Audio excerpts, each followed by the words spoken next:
మన ఆంధ్రప్రదేశ్ ప్రభుత్వ అసెంబ్లీలో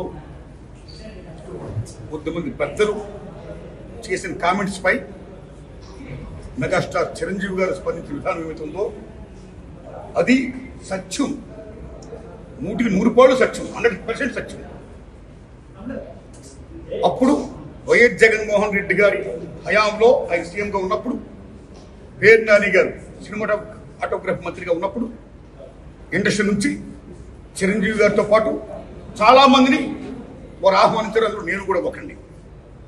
చిరంజీవి గారు మాట్లాడుతూ నానుమూర్తి కూడా వచ్చారు మాతో అన్నారు. కాబట్టి చాలా మంది మీలాంటి మిత్రులు నన్ను ఈవేళ అక్కడ ఏం జరిగిందని అడుగుతున్నారు. కాబట్టి చెప్పాల్సిన బాధ్యత నాపై ఉంది. కాబట్టి నేను చెప్తున్నా, సత్యం చెప్తున్నాను మీకు.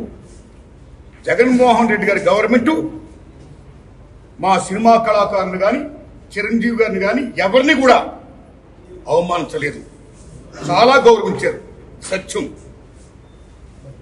ఎందుకంటే కోవిడ్ కష్టకాలంలో సినిమా రంగం ఏమైపోద్ది అని భయోందనతో ఉన్న దశలో పరిశ్రమ పెద్దలందరూ కలిసి చిరంజీవి గారిని కలిశారు. పరిశ్రమ పెద్దగా ఆయన భావించి, ఆయన గౌరవించి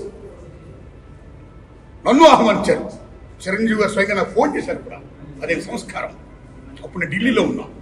నారాయణమూర్తి ఇండస్ట్రీ క్లిష్ట పరిస్థితిలో ఉంది. భారీ చిత్రాలతో పాటు సగటు సినిమా తీసే ఇలాంటి వాడు అందరూ కూడా రావాలి, మీ ఒపీనియన్స్ చెప్పాలి, మనందరం ప్రభుత్వాన్ని కలవాలి, ప్రభుత్వం నుంచి మనకి ఏ సహాయ శాఖలు వస్తాయో మనం స్వీకరించాలి, మనం విన్నవించాలి అని చిరంజీవి గారు చెప్పడం, అందరూ మీట్ అవడం చిరంజీవి గారి ఇంట్లోనే ఇది జరిగింది. అప్పుడు అనేక మంది వారి యొక్క అభిప్రాయం చెప్పారు. ఆయన్ని తీసుకుని మన సీఎం గారి గారితో నేను చెప్పారు.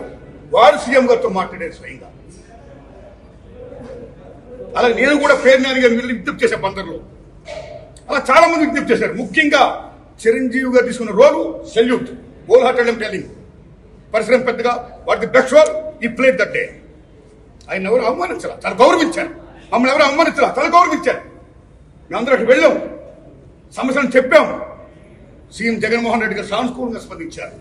పేరు నాని గారితో మాట్లాడి ఏం కావాలో మొత్తం తీసుకోండి అన్ని మనం చేద్దాం అని కూడా చెప్పారు. ఇది జరిగిన సత్యం అండి.